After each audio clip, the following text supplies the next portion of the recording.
kusoo dhawaada daawadayaal Taageera TV iyo barnaamijkii faaqidada ciyaaraha. Taageera TV dabcan waa channel YouTube ah oo taabacsan website-ka ciyaaraha ee taageera.com.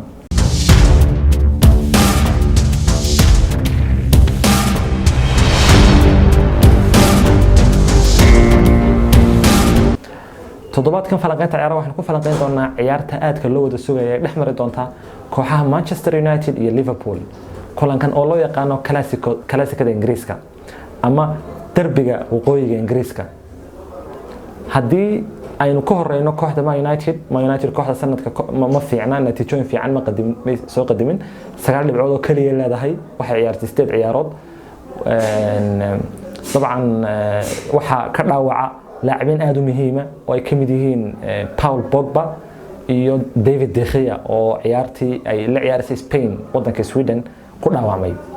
marka United waxay maraysaa duruuf aad u adag run ahaantii tababaraheeda Ole Gunnar Solskjaer waxa weey sanadka aad baa loo dhaliilaya waxa uu go'aan u xoqaatay go'aano aan aad looga fikrin oo ay kamid yihiin ibintii Romelu Lukaku iyo Alexis Sanchez isagoo aan ku bedelin laacibin waxa kaliya soo gadatay dabcan waxa weey xagga difaaci aad isaga xoojito waxay soo gadatay Aaron Wan-Bissaka iyo Harry Maguire oo noqday difaaciyanka ugu qaalisan taariikhda kubadda cagta adduunka ugu wareegay kooxda United 80 milyan oo pound waxa kale soo gadatay laacibkii championship-ka ka ciyaari jiray kooxda Swansea waa Daniel James oo isaguna baasha ka ciyaara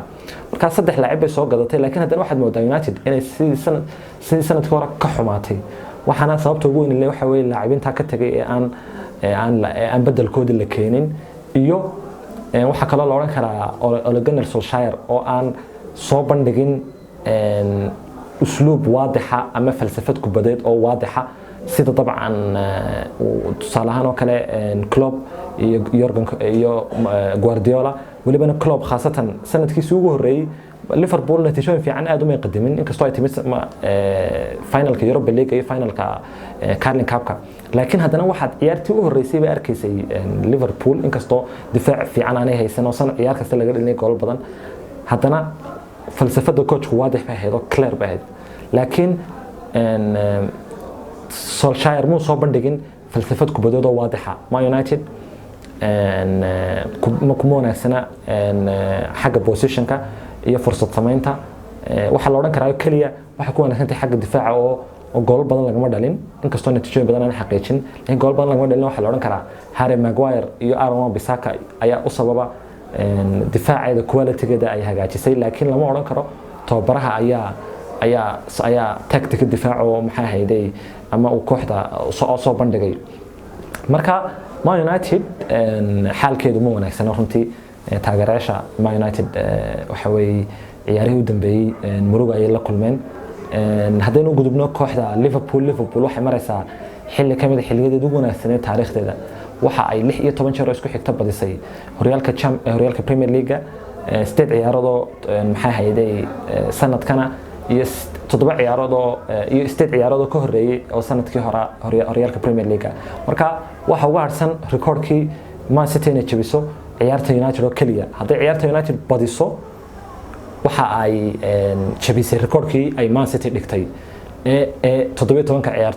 ciyaarood isku xiga ay waliba 18 ciyaarood baad imanka Liverpool waxa baasay 17 ciyaarood haddii ay badiso ciyaartan United waxa ay noqonaysaa 18 jeer oo isku xigtay inay badiso marka record cusub bay dhigaysaa dabcan sanadkii hore waxay haystaa horyaalka Champions League oo ka qaaday kooxda Tottenham sanadkii hore Premier League way sigtay aad iyo aad bay u sigtay 97 dhibcood bay keentay haddana may qaadin waana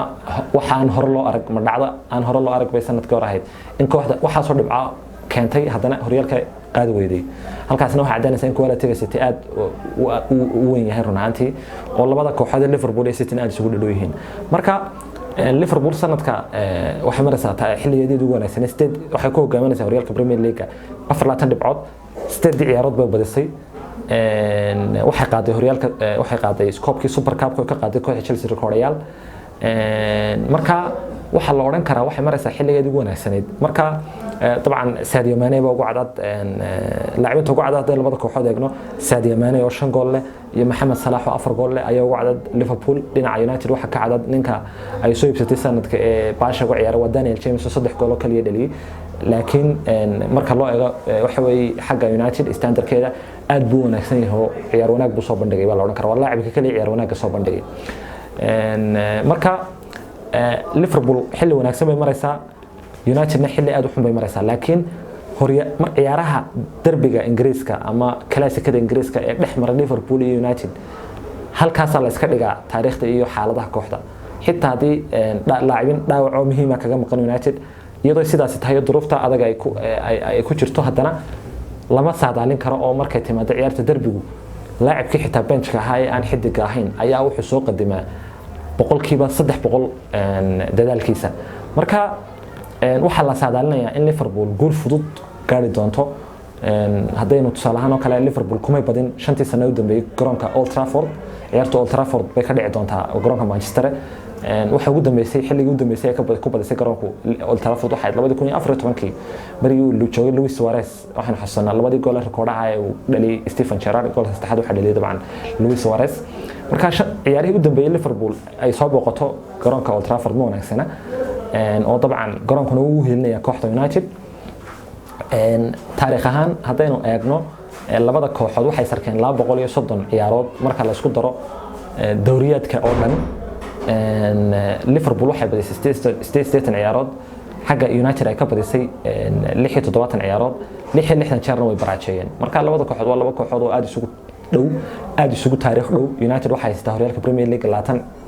jeer xagga Liverpool ka haystaa 18 jeer liga ingiriiska dabcan marka waxaan oran karnaa ciyaar